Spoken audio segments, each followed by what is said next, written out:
Estamos live. Boa noite. Nós somos a Terceira Cultura, eu, Cris De Lucas, e a minha parceira Cris Dumont. Nós somos uma empresa de treinamento, mentoria e coaching focada em equipes multiculturais. A nossa convidada hoje é a Bárbara Malbour. Vou deixar ela se apresentar e contar um pouquinho da trajetória dela até o Canadá. Bárbara, contigo. Perfeito, então, boa noite, boa tarde para quem está em outra zona do mundo. Então, meu nome é Bárbara, estou muito feliz de estar aqui com vocês duas. E um pouquinho sobre mim, então, meu background é todo em biotecnologia. Eu fiz meu bacharelado e meu mestrado em biotecnologia no Brasil. Durante meu bacharelado, eu fiz também 1 ano de intercâmbio na França, em Bordeaux. Fiquei 1 ano lá trabalhando em estágios. E a partir do momento que eu voltei para o Brasil, fiz o meu mestrado, eu já estava namorando meu atual marido, e a gente queria muito uma experiência fora juntos, né? A gente já tinha essa curiosidade de ter uma experiência fora do Brasil, e a gente decidiu vir para o Canadá. Nesse meio tempo, eu também, apesar de gostar muito de pesquisa, já estava mais interessada para migrar para a área de negócios, então eu comecei a estudar aqui em Toronto. Fiz um diploma de 1 ano, já tive uma introdução com toda essa diversidade de pessoas de outros países, né, na minha faculdade, e diversidade também em questão de pessoas com, digamos, deficiências, que eu não via tão integradas, eu achei isso muito interessante. E depois que eu me formei, comecei a trabalhar aqui, numa empresa que administra faculdades e universidades no Canadá e ao redor do mundo, como recrutadora de estudantes. Então, de novo, experiência multicultural com pessoas da Índia, pessoas da América Latina e inclusive de regiões que eu nunca tinha ouvido falar, tipo Kurdistão, no Iraque. E depois de 3 anos, eu cheguei à posição de team leader, né, líder de equipe, então supervisionando uma equipe aqui em Toronto e a outra em Montreal, que eram responsáveis por recrutar estudantes. E também outra diferença cultural, mesmo sendo no mesmo país, culturas bastante diferentes entre as províncias. E a partir de 1 ano e pouco nessa posição, eu decidi que eu queria fazer um MBA, então eu acabo de completar minhas aulas de um mestrado de administração de dedicação exclusiva, que é todo focado em trabalho em equipe, com pessoas de diferentes backgrounds, seja profissional ou mesmo de nacionalidade, e estou agora me formando em junho, e buscando, de novo, uma mudança de indústria, né, para a área de People Advisory. Caraca! Quantos anos você tem? 50? Me cansei só de ouvir. Olha, sabe o que eu queria notar? Que ela é a nossa primeira entrevistado que que colocou o pronome. Ela dela. Né? A gente não isso é muito comum, a gente faz webinários, né? Eu participo de webinários aí pelo mundo, então a gente é muito. Nos Estados Unidos as pessoas se identificando, mas no Brasil é difícil, né? Então, a gente vê algumas pessoas. Já, por exemplo, o da PUC que eu fiz de diversidade, praticamente todo mundo colocava. Eu acho que é um pouco, né? Conforme você vai ganhando letramento, ganhando cultura, e aí você vai. E o Canadá é conhecido pela diversidade. Mas vamos começar pelo começo, né, Bárbara? Você é filha de uma amiga querida minha, né? Não posso esconder isso, né? Quase tive nascer, né? E eu tenho vários filhos de amigos, né? De amigos meus que estão indo estudar no exterior, estão indo embora. E tem muitos que não, que querem ficar no Brasil, né? Inclusive seu irmão, porque seu irmão não quer sair do Brasil. Então, eu tenho curiosidade, o que te levou a querer sair do Brasil? Porque o Canadá é um segundo lugar, você foi primeiro para a França, né? Sozinha. Uhum. Eu acho que, apesar de meu irmão nunca querer ter saído do Brasil, ele tem muita facilidade com idiomas, então, como eu sou a irmã mais velha, eu tinha um pouco de competição de tipo, nossa, não posso ficar para trás. Então, por exemplo, a França, quando eu fui para lá, eu já falava francês, porque meu irmão quis aprender francês como hobby, e eu falei, não, eu sou a mais velha, eu tenho que aprender francês também. E surgiu essa oportunidade durante minha faculdade. Eu sempre fui uma pessoa muito curiosa, eu gosto muito de pessoas, até por isso que eu saí da área de biotecnologia, e quando apareceu essa oportunidade, eu falei, não, vamos. Então, esse meio que minha curiosidade, meu desejo por desafios e experiências novas, né? E foi semelhante o que aconteceu quando eu e meu atual marido, a gente saiu do Brasil, que a gente queria uma experiência nova, um desafio. Confesso que a gente não achou que ia ser tão desafiador como foi, né? Mas essa coisa de a gente ter influências, acho que próximas das nossas famílias, que já moraram em vários países diferentes, e a gente queria ter uma experiência semelhante. Você falou uma palavrinha mágica que a gente sempre fala que todo mundo que trabalha com diversidade cultural tem que ter, que é curiosidade, né? Porque é ela que te tira o julgamento, né? Aquele pré-julgamento que te paralisa, você não vai porque você já acha que é ruim. Na hora que você é curioso, você se abre para o que é novo, que é diferente, né? Durante, por exemplo, o nosso primeiro ano aqui, que eu estava estudando, né, fazendo uma faculdade, um curso técnico, eu tive muito contato, por exemplo, com indianos, chineses, eu nem estava acostumada com o sotaque deles, coitados, eles falavam, eu pedia 1000 vezes para repetir, mas eu acho que é importante essa coisa de você estar aberto, né, e de estar disposto a meio que deixar de lado os conceitos que você já tem formados na sua cabeça para experienciar por você mesmo, né, como é que são aquelas pessoas, como é que elas pensam. Tá bom. Deixa eu perguntar. Desculpa, Cris, você tinha outra pergunta? Não, falei só muito bom. Não, eu estava curiosa, eu queria saber o que te levou ao Canadá? Bom, foi essa questão da gente querer morar fora. O Paulo, meu marido, ele já tinha família aqui no Canadá e ele estava pensando em fazer um MBA. Então, o MBA que eu fiz, na verdade, também foi influência dele, porque ele queria muito estudar fora. No início, estava mais cogitando Europa, porque até por causa da facilidade, né, de viajar, né, a Cris sabe bem, de você transitar por vários países, mas acabou que surgiu uma oportunidade para ele para trabalhar aqui no Canadá, com o tio dele, e daí a gente uniu o útil ao agradável e veio para cá. Entendi. Não, eu fiquei curiosa também da França, porque você falou assim, eu estudei francês, porque meu irmão, eu também era assim com a minha irmã também, ela aprendeu piano, eu fui aprender também.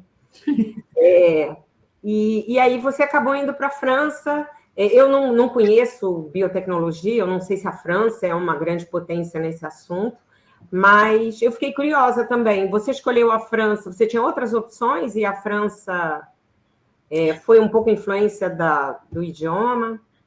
Então, de novo, também foi meio que unindo o útil ao agradável. Era a época, quando eu fazia meu bacharelado, era a época do Ciências Sem Fronteiras, e eu fazia biotecnologia na PUC, abri um edital para quem fazia programas de engenharia, de ciências, para ir para essa escola em Bordeaux, na França.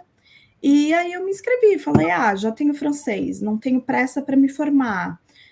Gostaria de ter uma experiência fora e daí consegui a vaga, né, para ir e fui. Ai, que bom.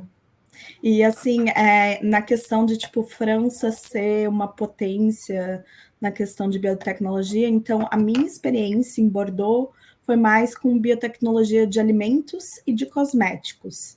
Então, toda a parte, por exemplo, de lipídios, digamos, na alimentação, etc. E o outro estágio que eu tive foi em vinho, né? Porque o vinho é um produto de biotecnologia, envolve fermentação, etc. Então, foi muito legal que eu estudei no Instituto da Vinha e do Vinho, né? Meio que analisando diferentes fermentações dos vinhos que existiam lá nessa região, para como a gente poderia otimizar essa fermentação para ter um vinho mais aromático, meio que controlar o produto final. Gente, você está falando, eu estou pensando, Cris, estava pensando agora num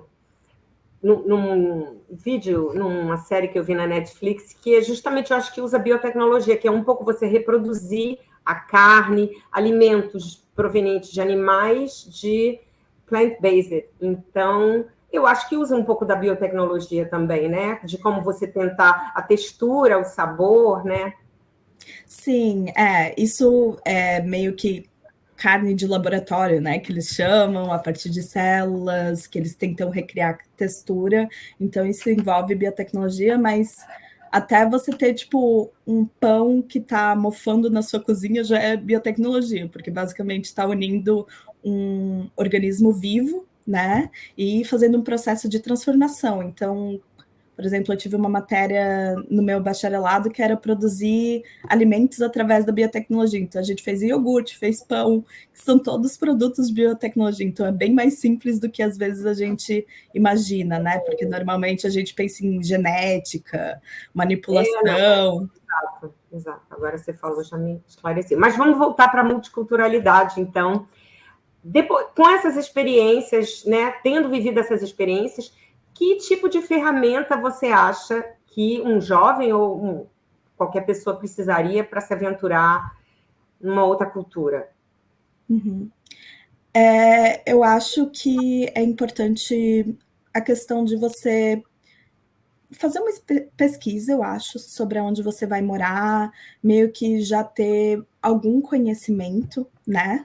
E eu acho que também está aberto a experiências, né? Então, por exemplo, é muito comum quando você chega a um lugar novo, você conhecer pessoas nativas daquele lugar e a pessoa te convida uma vez, mas se você não vai, ela não te convida mais, porque é aquela coisa, você já tem os seus amigos, você já tem os seus círculos, você não vai fazer esforço para a pessoa que é recém-chegada ser incluída, né? Então é muito importante você estar disposto e aberto a essas experiências e também você mesmo criar esse tipo de oportunidade, né, com as pessoas nativas e espírito de curiosidade, assim, perguntar, óbvio que com cautela, né, sendo respeitoso, mas ter esse intuito de conhecer, nossa, e no seu país, como é que vocês trabalham, né, até em relações no emprego, né, tipo, culturalmente, eu falava com estudantes de vários países e era muito interessante perceber as similaridades, né, de, por exemplo,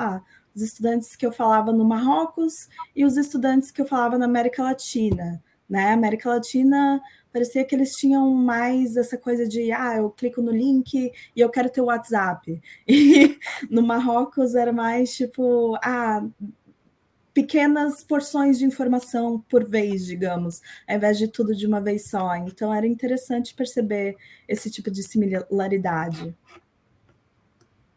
E quando você falou que é interessante fazer uma pesquisa antes, que tipo de pesquisa que você fez sobre o Canadá?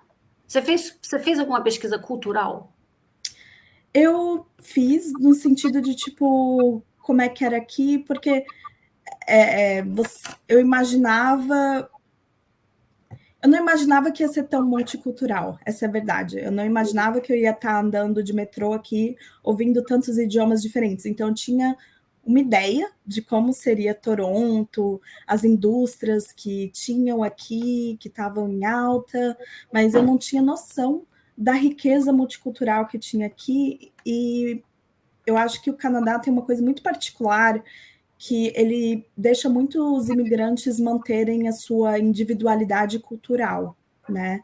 Então você consegue ver nitidamente na cidade, esse bairro é das pessoas que vieram de Malta, esse bairro é das pessoas que vieram da Coreia, porque é aquela coisa, né? Expatriado vai, querendo ou não, se aglomerando, né? Onde tem a comida que você pode comprar quando você sente saudade de casa, né? Ou as pessoas, as igrejas. Então, é muito interessante você passar por Toronto e ver essas diferenças culturais ao redor da cidade. Mas elas são nítidas, assim, porque a gente até conversou sobre isso, né? Que eu não consigo ver no Brasil isso, do jeito que você está descrevendo, que tenha um bairro japonês, um bairro árabe, um bairro... Me parece que no Brasil está tudo misturado, você não vê, você vê esses... como é que a gente fala? Aglomerados, assim, grupos. Eu esqueci o nome. Comunidades, né? Tipo uma comunidade mesmo. Eu acho que também tem o fator população, né? O Canadá é um país muito grande com uma população muito pequena. Então, no Canadá inteiro você tem 38 milhões de pessoas. Então, talvez por ser tanto imigrante, por ser um país tão aberto por imigrante, porque eles precisam realmente de pessoas habitando esse país tão imenso, que você consegue ver com mais atenção, né? E não tem tanto essa mistura, como, por exemplo, o Brasil, né? Que tem 200 milhões, né? É verdade. E você... Cris, posso pegar um gancho rapidinho? Quando você falou dessas comunidades, o Brasil tem isso também? Existe esse... Os brasileiros estão mais reunidos numa determinada área? Tem. Então, aqui em Toronto, uma das maiores meio que migrações foi portuguesa, e os brasileiros que vieram estão meio que transformando as Little Portugals para tipo Little Brasil. Então, normalmente, onde tem muito português, muito latino, você vê brasileiros habitando mais. Então, aqui em Toronto, por exemplo, tem uma rua, né, uma região que se chama St. Clair, que você vai lá, você vai achar comércios, padaria, pastelaria, então várias coisas que são de brasileiros. E aí as pessoas falam a língua do seu país? Olha, normalmente o que eu percebo é que quando você está na rua, você vê muito, inclusive eu e o meu marido, a gente fala em português, né, durante, quando a gente está em casa, ou até mesmo quando a gente está sozinho, né, no metrô, a gente fala em português e é bem comum você ouvir, tipo, meu Deus, sei lá, umas 5 línguas quando você pega o metrô. Eu perguntei o negócio da pesquisa cultural, até porque eu me lembro que quando eu fui fazer uma palestra sobre Portugal, e eu queria, sobre Portugal não, sobre multiculturalidade, e eu queria dar exemplos da cultura portuguesa, e eu comecei a procurar. Quando a gente fala de cultura e pergunta, é sempre assim, o azulejo português, o pastel de nata. Então, as informações que existem é sempre sobre a superfície da cultura, que é aquilo que a gente vê, mas nunca tem informação sobre quem é o canadense, como pensa o canadense, o que acredita o canadense, essas coisas a gente não consegue ter, né? Eu acho que para você ter esse tipo de conhecimento, é mais necessário você acompanhar, digamos, as notícias, né? Porque eu acho que, tipo, a opinião política ou até a liderança política, acho que diz muito de um país também, né? Então, esse tipo de coisa e até a experiência de você trabalhar numa empresa, né? Aqui, você acaba conhecendo, beleza, tem culturas individuais, né, de empresa para empresa, mas também tem o meio comum, né, de como normalmente o mundo corporativo no Canadá se comporta. Então, eu tinha feito uma pesquisa de, tipo, em questão de história, etc., muita coisa semelhante aos Estados Unidos, na questão de, tipo, empresas que tem nos Estados Unidos, que tem aqui também no Canadá. Então, eu já tinha vindo com essa ideia de, ok, Canadá tem bastante semelhanças com os Estados Unidos, né? Poxa, mas eu vou até fazer, vou pegar o gancho aqui, Cris. Qual é a cultura corporativa do Canadá? Conta pra gente o que você descobriu, hein? Desculpa, Cris, qual foi a pergunta? A pergunta foi só a cultura corporativa no Canadá. Como é que você descreveria a cultura corporativa no Canadá? Eu acho que é aquela coisa bem de você ser focado, digamos, no trabalho. Por exemplo, aqui não tem essa cultura de happy hour que tem no Brasil, né? Que final do dia você sai e vai tomar um chopp com a galera do trabalho. Eu acho que aqui eles fazem muito essa divisão de, ok, trabalho é trabalho, diversão, família é outra coisa totalmente diferente. Então, tem essa individualidade dos teus colegas não perguntarem tanto sobre a sua vida, o que é bom, mas às vezes também te deixa um pouco isolado, né?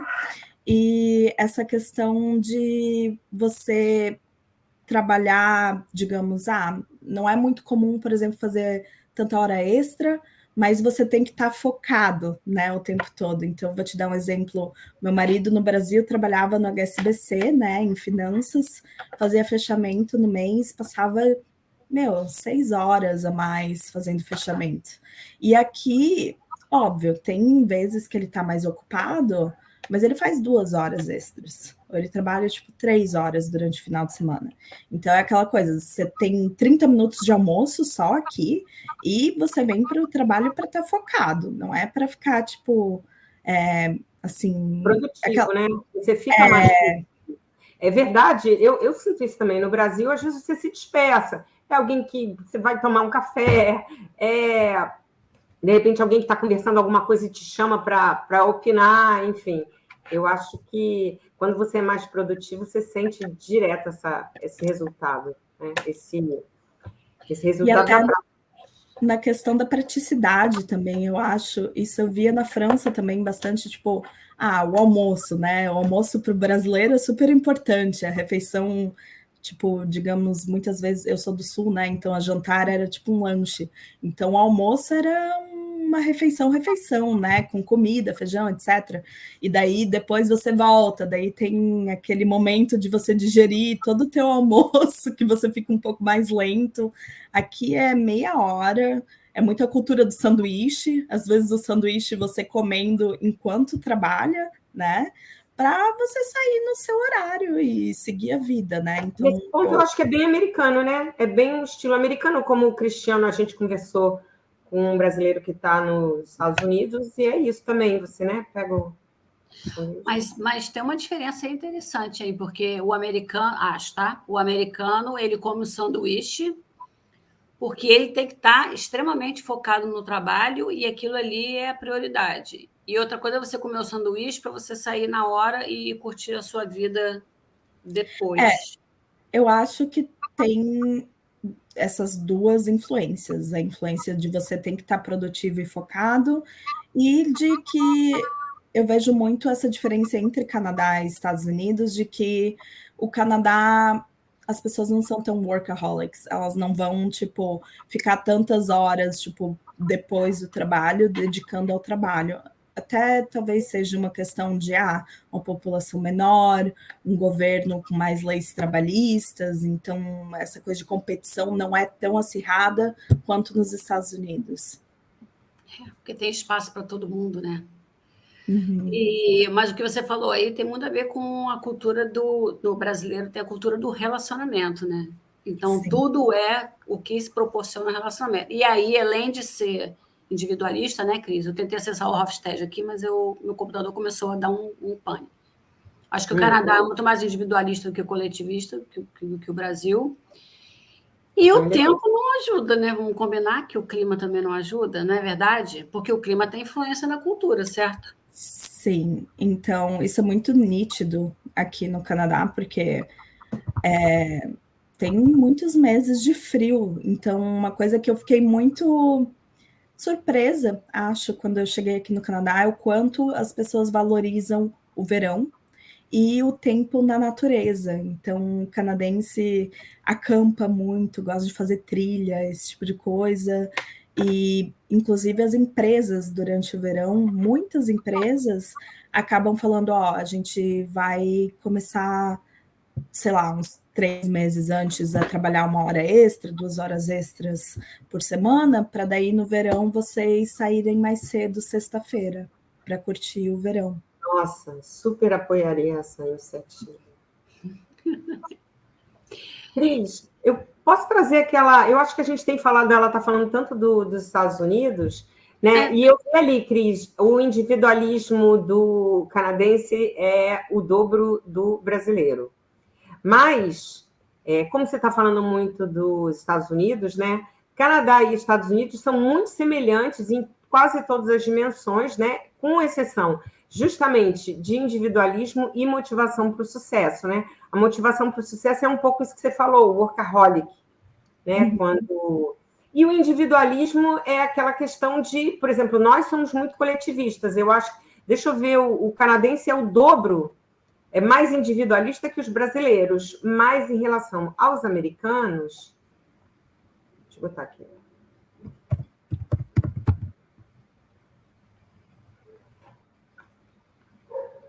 Olha, que incrível. Eles são mais individualistas que os americanos mesmo.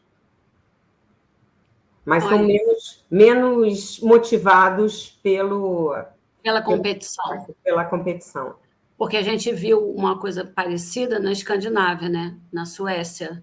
O individualismo é altíssimo, mas a competição é nenhuma. Então, existe uma colaboração entre as pessoas. Embora, e nos Estados Unidos, é uma competição para a disputa de quem é o winner e quem é o loser, né? Você sente Então, isso? Uma vibe de colaborativa? Sim, é uma coisa, inclusive, que eu gostaria de comentar, que eu acho que me surpreendeu muito, foi o quanto o networking é importante aqui no Canadá. Então, eu acabei de finalizar meu MBA e a gente é muito incentivado a, né, chegar para uma pessoa que você está interessado em trabalhar naquela empresa que a pessoa também trabalha.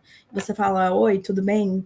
Estou muito interessado numa vaga na sua empresa, você pode ter um coffee chat comigo? E daí você fica, né, a gente brasileiro já imagina um cafezinho, né? Mas não, coffee chat é tipo um Zoom, que você vai ter uma conversa de 30 minutos e você vai contar um pouquinho, olha, meu nome é tal, estou buscando fazer um pivot, né, para essa área que você trabalha. Você pode me contar um pouquinho da tua experiência nessa sua empresa? Como foi seu processo de entrevista? E tem muito esse ambiente colaborativo na maioria das vezes, inclusive mais forte quando você tem alguma similaridade, né? Então, por exemplo, óbvio que se eu chegar num brasileiro que trabalha numa empresa que eu estou interessada, normalmente eles são muito mais receptivos, pessoas que estudaram na mesma universidade que eu acabei de terminar meu mestrado também, normalmente são muito receptivos, e, enfim, foi uma coisa que me surpreendeu muito, porque não tive essa experiência no Brasil, por mais que eu só tive, tipo, 2 anos de trabalho, mais o meu mestrado profissional no Brasil, eu não tinha tido essa experiência de ter que fazer tanto networking quanto aqui no Canadá. Eu acho que no Brasil a gente encara isso um pouco como é aquela coisa do coletivismo, né? É meu amigo, eu faço por ti, por tudo. É amigo do amigo, eu faço também, mas como você falou, uma pessoa que chega, eu acho que a pessoa pode pensar, bom, eu acho que eu tenho outras prioridades, de repente não sei, o que você acha, Cris? Eu acho que no Brasil o networking é relacionamento humano. E pelo que eu estou entendendo no Canadá, o networking é relacionamento profissional. Eu te ajudo, você me ajuda. E provavelmente em nenhum momento a conversa cai para, ai meu Deus, estou tão desesperada. Você ficou assim também? Não, eu fiquei, né? Que seria uma conversa de brasileiros típicos, né? Eu vejo muito isso, assim, de você separar muito os, digamos, sentimentos, né, ou a vida pessoal da profissional aqui. Mas uma curiosidade que eu tinha, o ambiente de trabalho é um ambiente acolhedor. Sim. Apesar de ser, vamos dizer assim, não é um ambiente de relacionamento, de happy hour, mas é um ambiente acolhedor. Então, aquele ambiente de quando você trabalha muito, você é exigido, eu acho que como vocês têm um work-life balance ok, eu acho que isso não acontece, né?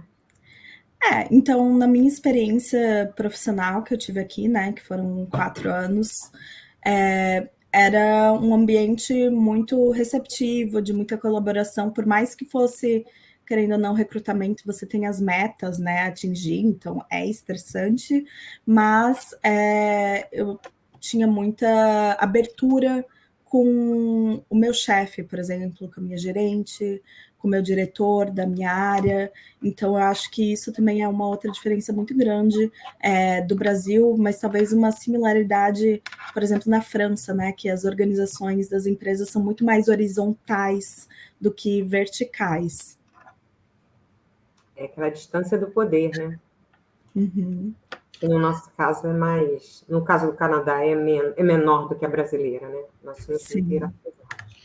Ô, Bárbara, e aí me diz uma coisa, o que você encontrou fora do Brasil, que o Brasil não tem, e que faz com que você esteja aí?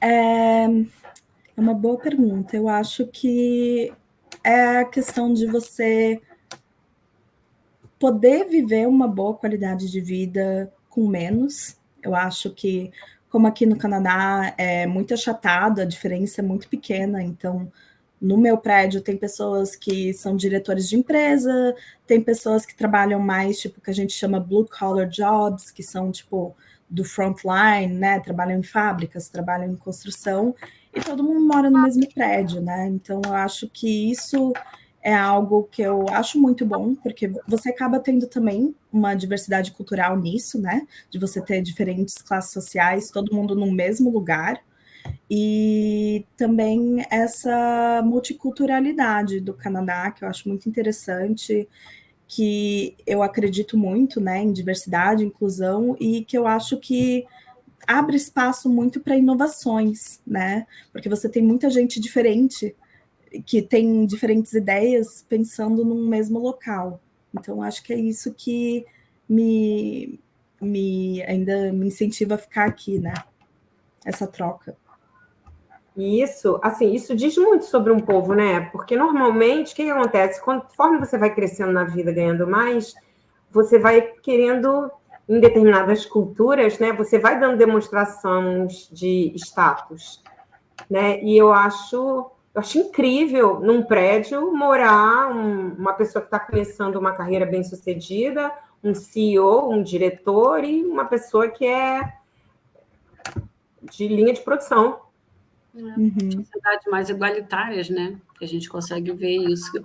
E aí justifica, não tem tanta competitividade, porque a diferença salarial daqui para cá é tão pouca, né? E tem espaço para todo mundo. Então, o que veio primeiro, a gente não sabe, né? Se a cultura se formou por conta desse país gigante com pouca gente, ou se já era assim. Acho que a próxima pergunta é tua aí, né, Cris? Então, eu estou olhando aqui porque eu já fiz tanta pergunta de coisa, já mudei tanto roteiro.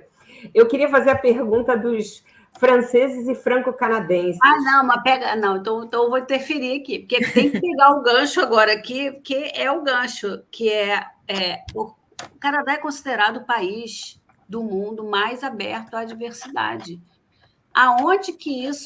Onde é que está tangível isso? Eu ia deixar para você, Cris, eu ia deixar essa pergunta para você.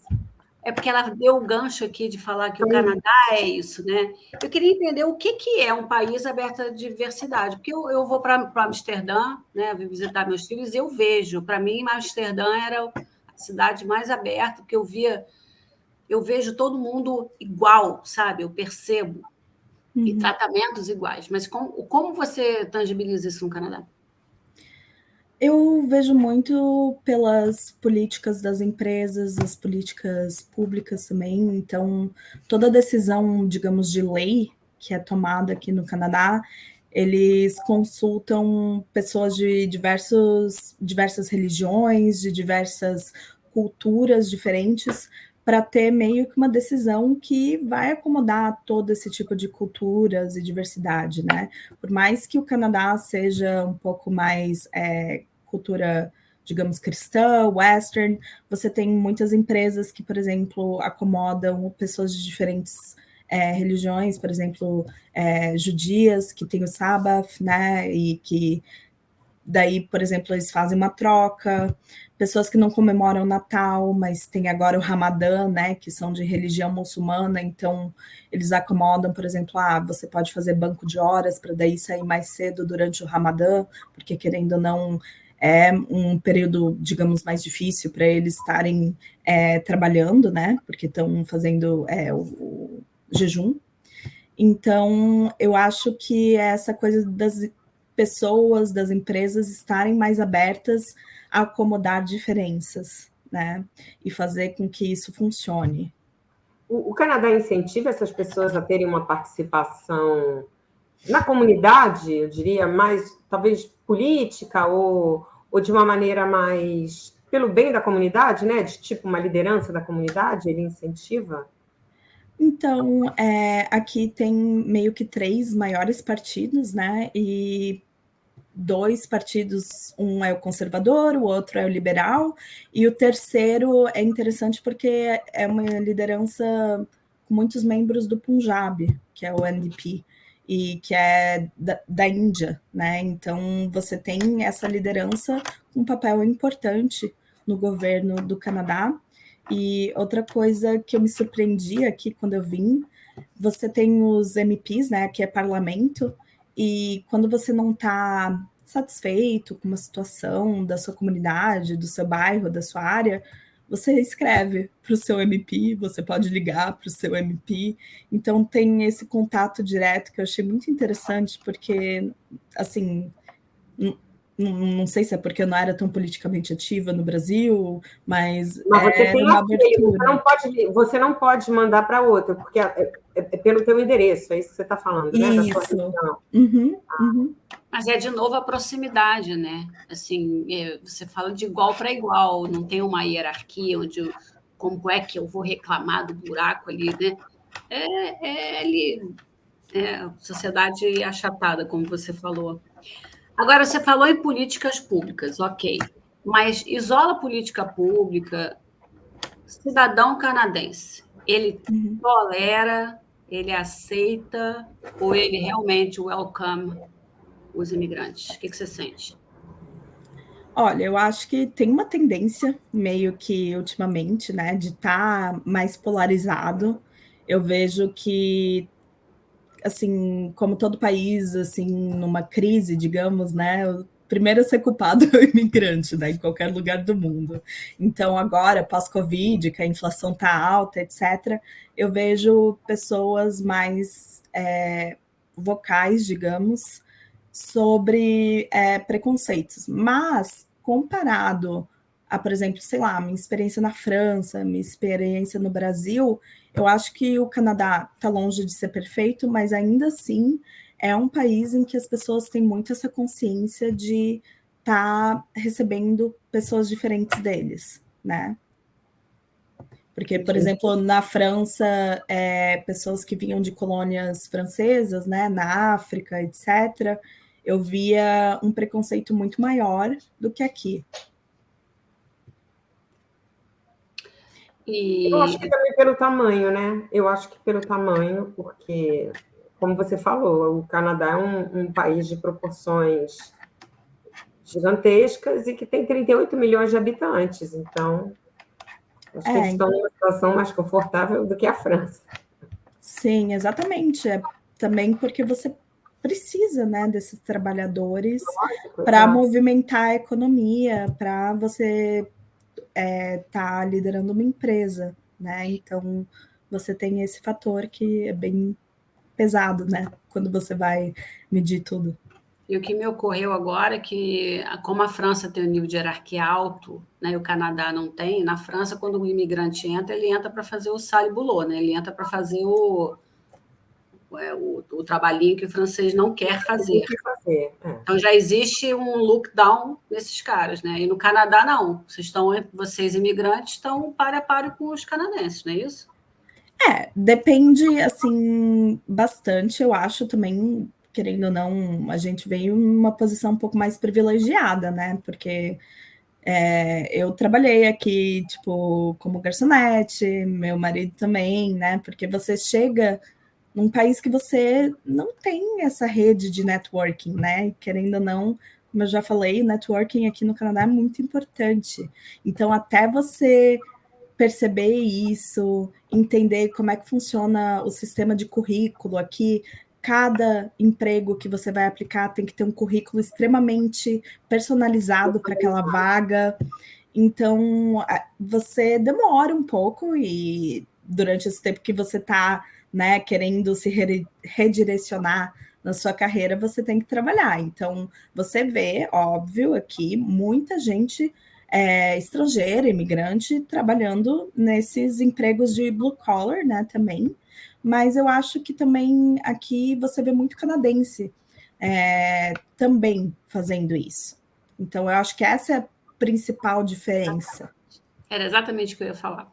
Exatamente o que eu ia te perguntar, né? Assim, mas os canadenses também estão trabalhando, né? Os canadenses jovens. No Brasil, você não vai ver um menino de classe média servindo mesa ou sendo atendente de McDonald's, né?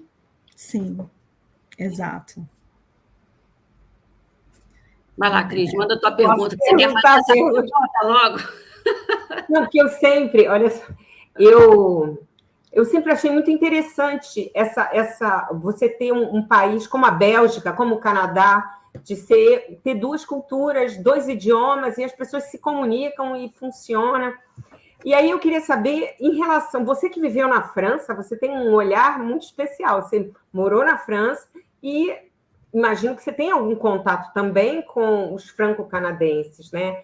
O que você percebe aí de diferença, de similaridade nessas culturas, né? Eu acho que tem vários fatores em comum. Por exemplo, Ontário, Toronto é meio que a capital financeira do Canadá, então é um ritmo de vida muito mais acelerado que em outras partes do Canadá. Já Montreal, por causa da influência francesa, você tem mais aquele espírito bon vivant, eles apreciam bastante comida. Eu acabei de ir com meu irmão, né, para Montreal, Quebec, e, nossa, qualquer, tipo, padaria minúscula é sei lá, uma panificação perfeita, uma comida sensacional. Então, eu acho que tem muito esse espírito bon vivant do francês. Eu sei que também, por exemplo, quando eu estava estudando, a gente fez uma comparação entre Ontário e Quebec, consumo de álcool por causa dessa coisa do vinho, né, do francês, é mais alto no Quebec, e inclusive as leis são diferentes. Então, no Quebec você tem a lei civil, que é lei escrita, né, como no Brasil, e nas outras províncias são todas, tipo, leis baseadas em decisões jurídicas, como nos Estados Unidos. Então, é muito diferente dentro do contexto do Canadá, mas eu acho que tem muita semelhança com o francês, no sentido de ritmo de vida um pouco mais leve, apreciar uma boa refeição, esse tipo de coisa, ser mais politizado também, porque eu brinco, você não foi à França se você não viu uma manifestação, né? Claro, uma greve, né? Exato. Greve, né? E eu acho que no Quebec também as pessoas são muito vocais com relação aos direitos delas e assuntos políticos. E uma coisa interessante, uma experiência interessante que eu tive durante o meu MBA, eu tive um grupo, a gente teve uma matéria de negociações e a gente foi participar de uma competição em Montreal de negociações no mundo corporativo. E todos os juízes, acho que 90% dos juízes eram quebecois, né? Eram do Quebec. E no começo foi muito chocante, porque a gente fazia negociação, né, com outro grupo de outra escola, de outra MBA, e ao final a gente recebia o feedback de como a gente foi, né, na negociação. E a gente ficou, tipo, muito chocado, porque o feedback era muito negativo, tipo, era muito focado... Tá mal, né? Tá mal. Muito focado no que você pode melhorar, e não, tipo, no que você fez bem.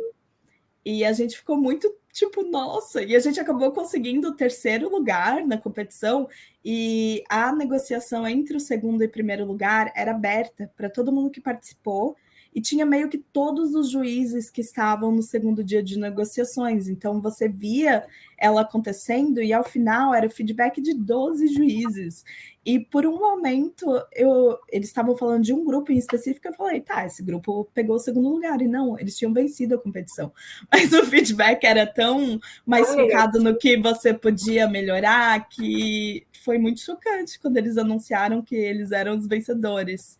E é muito interessante porque aqui em Ontário eles têm a mania do sanduíche, né? Do feedback sanduíche, que você fala, olha, Cristiane, tua apresentação ontem, a gente recebeu muito feedback positivo, porém, naquela hora que você foi apresentar as diferenças culturais entre Canadá e Estados Unidos, algumas pessoas não entenderam, não ficou tão claro. Mas, mesmo assim, foi uma apresentação sensacional. Então, eles têm mania de fazer o sanduíche para meio que diminuir o impacto de uma mensagem ruim. E no Quebec, não. É bem direto, assim, para você falar o que você está pensando. E eu acho interessante que não é por mal. Eles não fazem isso para você ficar triste. Né? É super natural. Exato, é sem ressentimento e bola para frente e a pessoa trabalha naquilo depois para melhorar. Ao contrário de brasileiro, né? Que a gente sabe que brasileiro não gosta de receber feedback, não gosta de dar feedback, porque não pode falar mal do outro, porque o relacionamento tem primeiro, e brasileiro melindra.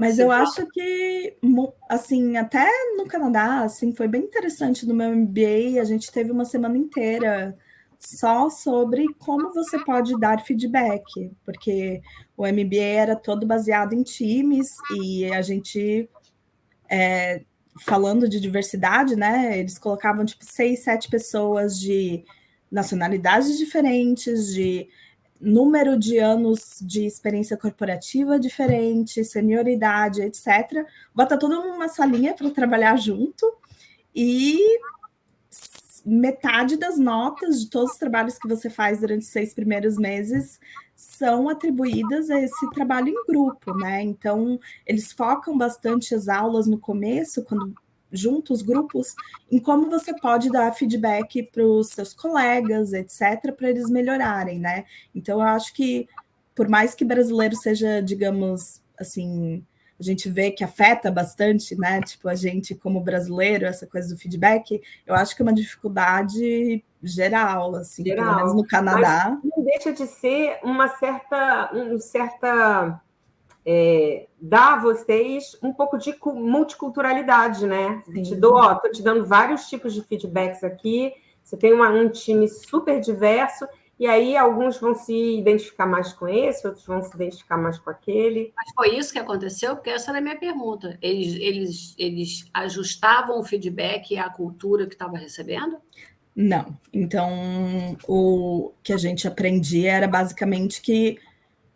Porque eu acho que uma dificuldade geral, quando você está dando feedback, é que muitas vezes você mistura a sua impressão ou o seu sentimento com o que você quer falar que a pessoa precisa melhorar. Então, o que a gente aprende, né, no nosso MBA é que você tem que descrever a situação, você não pode falar sobre o que você estava sentindo, né, tipo, ou como isso afetou os outros, porque você não sabe. E então, por exemplo, vamos falar assim, você tem um problema com uma pessoa do seu time que está sempre chegando atrasado numa reunião, e as outras pessoas do time estão incomodadas com isso. Então, ao invés de você chegar para a pessoa e falar, tipo, olha, não é legal você chegar atrasado. Você tem que falar assim, olha, eu notei que você está chegando atrasado ultimamente no trabalho, eu gostaria de verificar se tem alguma coisa que está acontecendo, porque acaba que os outros membros estão ficando um pouco incomodados com esse atraso, porque acaba basicamente estendendo a reunião, e as pessoas querem ter aquele 30 minutos e depois partir para fazer as outras atividades delas. Então, é bem focado em você descrever a situação, justamente para você evitar essa coisa de, pô, eu venho de um país em que você normalmente recebe feedback de uma maneira um pouco mais negativa, né? Então, eles focam bastante nisso. Aí, nisso. agora, eu não entendi, porque, então, o que você está falando é que eles meio que nivelam todo mundo e usam um modelo que eles acham que é o melhor modelo para que todo mundo use o mesmo modelo. Mas aí, quando eles apresentam esses sets, diversas fontes, eu pensei que as pessoas diziam assim, eu me identifico mais com esse, eu me identifico mais com esse. Eu pensei que era para... tá bom, eu vou entender mais como é que funciona. Eu entendi que era um formato... Então, você vê que tem a questão da interculturalidade, peronomútil, porque na hora que você estava dando o feedback para pessoa hipotética, eu me botei no lugar do brasileiro, ouvindo isso. Quero saber se tem alguns fatos que estão levando você a chegar atrasado, porque o pessoal está reclamando. Quê? Quem é que está reclamando? Vocês não sabem que eu tenho problema com a minha filha, que a empregada não chega? Olha, Brasil não é para amadores, já se dizia por aí. Eu acho que assim, eles tentam ao máximo meio que fazer com que você descreva a situação para justamente evitar essa coisa da mensagem que chega, tipo, telefone sem fio, né? Telefone sem fio, mas o Brasil, nessa coisa emotiva, né? Relacional, emotiva, personalizada, onde se mistura trabalho com vida pessoal, onde é bem-vindo você fazer essas misturas, aí na hora de dar um feedback, como é que desmistura? Sim. Né? Lembra, a gente entrevistou uma pessoa aqui que ela falou, eu não entendi, eu estava indo embora do trabalho e aí apareceu uma porção de coisas ruins que estavam acontecendo, mas por que nunca me falaram que estavam acontecendo? E muito provavelmente para poupar o relacionamento e deixar o relacionamento lindo e harmonioso e sem conflito. Mas na hora que você estava indo embora, pegaram tudo que estava debaixo do tapete e botaram para o lado de fora, né? É complicado. Mas eu acho interessante no Canadá, Cris, com relação a essa questão da diversidade, que, aliás, todo lugar, todo chat, toda pergunta que eu fazia do chat GPT sobre o Canadá, essa questão da multiculturalidade aparecia, a diversidade aparecia sempre. Mas eu queria entender... Não, vai aí, Cris, deixa eu reformular minha pergunta aqui. Tá. A gente já estamos, faltou 10 minutos de live, né? Você convive com a comunidade brasileira? Você conseguiu se integrar com os canadenses? Como é que os canadenses veem vocês? Vocês são canadenses ou vocês são os latino-americanos? Legal, porque a gente é amigo de brasileiro. Como é que é isso? Eu acho que tem 3 tipos de canadense. Você tem... ou, na verdade, tipo, 2 tipos, mais as pessoas que acabaram de chegar, que estão aqui como imigrantes, né? Então, você tem os newcomers, que você chama, que é, tipo, a gente que acabou de chegar e virou, tipo, residente. Você tem os canadenses de, sei lá, 5ª geração, 6ª geração, que adoram rock, normalmente, que gostam muito de esportes e patinam no gelo, etc., e você tem os canadenses de 1ª geração, que eles nasceram aqui, mas os pais são imigrantes. Então, no meu círculo social, eu tenho de tudo. Mas, especialmente, eu acho, tipo, expatriados, né, como eu e meu marido, e canadenses de 1ª geração. Canadenses de, sei lá, 4ª, 5ª geração, eu tenho menos. E eu acho que é muito porque também meio que a cultura, né, é diferente. Você tem afinidades diferentes, e eu acho que o que eu percebo é que os canadenses de 1ª geração estão muito mais abertos a conhecer pessoas que vêm de fora do que pessoas que estão aqui há muitas gerações, né? Então, mas esses canadenses de 1ª geração que você fala são os filhos de imigrantes, né? Então, são filhos de brasileiros, filhos de indianos. Mas que nasceram aqui, que a primeira... são da 3ª cultura, né? Uhum. Que a primeira língua, o primeiro idioma é inglês, então é meio que exatamente como você falou, né? A 3ª cultura. Então, não, o que eu ia falar aquela hora, Cris, que é porque eu acho que o Canadá ele tem tanta reputação da questão da diversidade que as coisas acontecem até sem notar. Esse exercício que você falou do feedback, mesmo tendo um modelo pré-definido, isso já mostra que as pessoas assumem que existem visões diferentes de como dar um bom feedback, e aí, bom, como a gente sabe disso, a gente vai unificar e vai botar todo mundo na mesma página, porque a gente acredita que existe um modelo, nós achamos que é o melhor. Aqui no Brasil, por exemplo, a gente ia assumir que todo mundo usa o mesmo, que todo mundo tem as mesmas dificuldades, as mesmas crenças, enfim, esse tipo de esforço de unificação não ia acontecer. Eu acho que isso já é uma consequência de você ter isso no teu mindset de pensar nesse ambiente tão diverso. Mas... Pode falar, Cris. Não, você é entrevistado, fala você. Não, eu acho que justamente pelo MBA juntar tantas pessoas, por exemplo, tinha muito engenheiro, tinha enfermeira e tinha pessoas que estudaram na área de negócio, economia, etc. E tinha pessoas, por exemplo, no meu time, era eu de brasileira, um nigeriano, um indiano, uma menina da Trinidad e Tobago e um canadense de, sei lá, 6ª geração e uma canadense de 1ª geração, com pais indianos. Então, você tem essa coisa da cultura muito diferente, como a gente tinha que trabalhar 6 meses juntos, e era assim, a gente tinha aula 8h30 da manhã até as 4 da tarde, e depois a gente ainda tinha que arrumar tempo para fazer os projetos, né, que os professores passavam, e era justamente para você simular um ambiente de trabalho aqui, porque você tinha o gerente de projeto, a pessoa que apoiava o gerente de projeto e o restante dos membros que tinham as atividades.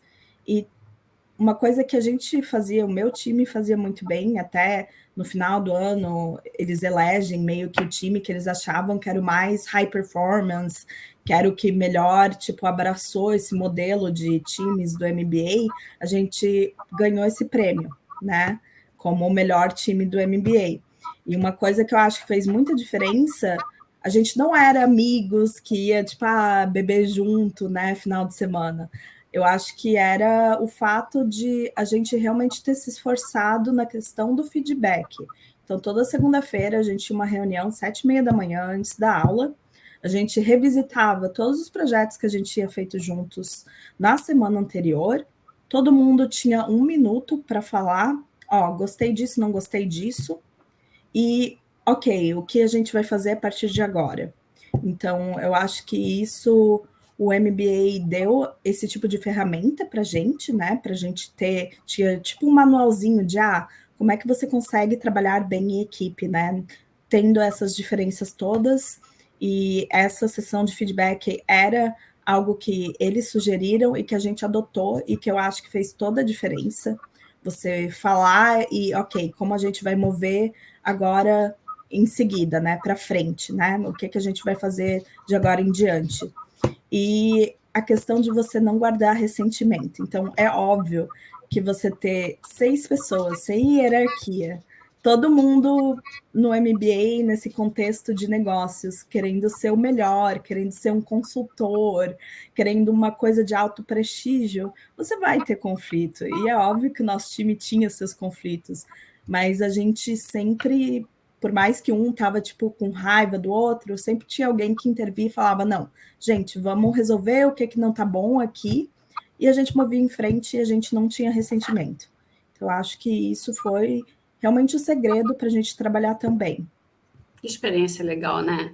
Nossa, é um exercício de você conviver com aquelas diferenças, com aquelas crenças e conseguir sair do outro lado. Achei isso muito legal. Aqui, eu ia falar um negócio, mas não vou, porque faltam 3 minutos. Então, a gente vai para a última pergunta, né? Que você se apresenta no LinkedIn como defensora da diversidade e inclusão. Então, a pergunta é, na sua opinião, como as empresas podem praticar essa política de forma efetiva? Então, eu vou falar o que eu queria falar. Eu continuo com a sensação de que o país que realmente abraça a multiculturalidade é o Brasil. Porque quando você me fala que você convive com expatriados e com canadenses de primeira geração, a gente entrevistou uma francesa e a gente entrevistou um sueco que moram no Brasil. Esses caras viraram brasileiros, se comportam como brasileiros. Hoje eu tive uma reunião com um cara que é suíço, ele falou assim, você tem 10 anos no Brasil, quando vier aqui, você vem tomar um café, vem tomar uma cerveja comigo. Eu falei, suíço falando isso, ele já é um brasileiro, né? Então, eu tenho uma impressão de que tem uma welcome aos imigrantes, mas, na essência, eu acho que quem realmente é o welcome todo mundo é o brasileiro, cara. Que todo mundo... Mas isso é uma opinião minha que talvez vocês não concordem. Mas eu acho que, Cris, eu acho que aqui eles fazem um melhor trabalho, eu acho, de acomodar todo mundo, que se você tirar uma foto, você vê a diferença entre todo mundo. Porque se você for em Santa Catarina e botar um alemão, pegar uns catarinenses e botar todo mundo junto, tu não sabe diferenciar quem é quem só de olho, né? Então, eu acho que aqui tem realmente essa questão de você... Não precisa ser amigo de todo mundo, óbvio, você vai se integrar. É um cachorro aí participando. Adorei. Mas você tem essa coisa de todo mundo trabalhando junto, né? De que visivelmente são pessoas diferentes. Você vai ter numa empresa, por exemplo, uma das Big Four de consultoria, você vai ter um partner que é Sikh, da Índia, que está usando um turbante, você vai ter um partner que é uma pessoa de loira, de olhos azuis, que é daqui, você vai ter... Então, eu acho que é isso. E uma coisa que eu percebi muito aqui, que me surpreendeu muito, porque A gente muitas vezes vê diversidade como contexto racial, né? Mas tem várias outras nuances da diversidade e inclusão que normalmente a gente não enxerga. Então, aqui eu vejo muita gente com deficiências que eles chamam invisíveis, então pessoas no espectro autista que são muito incluídas em empresas de computação, de software, que têm esse tipo de habilidade. Tem programas para pessoas LGBT, QIA+, para serem, tipo, incorporadas na empresa. Então, eu acho que é isso que eu vejo muita diferença aqui no Canadá quando comparado com outros países. Entendi. Então, vou me corrigir, tá? Eu estou falando realmente do aspecto cultural, de cultura nacional, né? Quando o gringo vem. Mas, realmente, se pensar no Brasil em termos de inclusão de negros, mulheres deficientes, etc., aí a gente não está nem um pouco... A gente não é nem um pouco inclusivo. Eu acho, Cris, refletindo sobre o que você falou, eu acho que nós, brasileiros, a gente abraça as culturas de uma certa forma que a gente transforma eles, né? É o que o Paul Cabanes fala do croissant recheado. A gente distorce e tenta transformar aquilo um pouco no Brasil. E eu vejo no Canadá que parece que tem um respeito, né?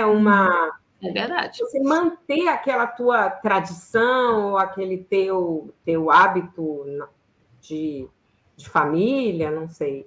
Eu acho que é um pouco isso. E a gente abraça de uma maneira que o cara até perde um pouco a identidade dele, né? Perde.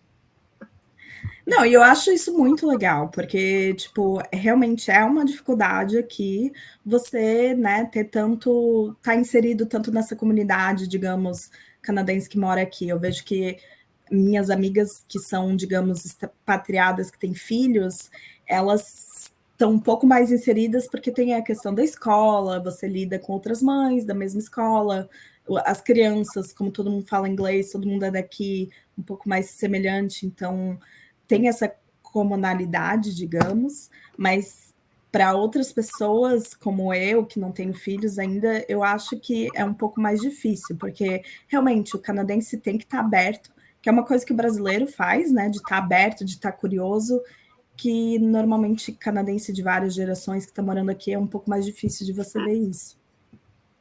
E eu morei 11 anos na China e eu nunca fui integrada à família. Nunca tive amigos chineses, de verdade, assim, amigos. Vamos para vir aqui, né? E na Polônia estou há 2 anos e também estou sentindo que eu tenho um amigo. Mas aí também vem a minha experiência de eu ter morado na França e aqui, porque na França eu acho que eu nunca me sentiria parte do país, justamente por essa dificuldade de integração. E aqui no Canadá, você consegue, talvez por ter esse respeito, você se sente, não, eu sou canadense Você agora. se sente ouvida, né? Você se sente participando do dia a dia do país. Isso faz muita diferença, eu acho. Então, está aí na prática o que significa um país que promove a diversidade e a inclusão, né? E que respeita isso, né? Eu acho que a palavra aí foi o que você terminou falando, que respeita as individualidades e respeita que vocês estão aí, que vocês precisam ser acolhidos. E que isso é o que basta, né? Que o brasileiro já entra no relacionamento, venha para minha casa, não sei o que, né? Mas isso não é tão importante. O importante é que a pessoa consiga dizer eu sou canadense, como você está fazendo. Eu acho que a live hoje foi ótima, porque eu acho que a Bárbara deu várias... Assim, eu que não conheço o Canadá, estou me sentindo mais informada sobre como funciona a cabeça do canadense. Muito bom. Legal. Para terminar, vamos incluir quem é o que sentou aí na cama, fez um esforço para subir a sua. É a Taika, ela tem as patinhas curtas. Taika, olha aqui. Gente, adorei esse. Taika é canadense. Com o backside dela pra gente. Bárbara, super obrigada. Foi muito boa a sua live, muito boa a nossa conversa. E, Cris, quem é que a gente vai entrevistar na próxima semana? Silvina, né? Silvina Spiegel, uma argentina muito brasileira também. Vou deixar ela se apresentar. Mas a gente vai ter oportunidade de explorar essa questão da Argentina, a rixa Brasil com a Argentina, se isso é real. Vamos descobrir um pouco mais sobre a América Latina, né? O ego argentino, né? Que a gente e o nosso também, né? Bárbara, muito obrigada, foi um prazer. A gente vai desligar aqui, só para a gente se despedir.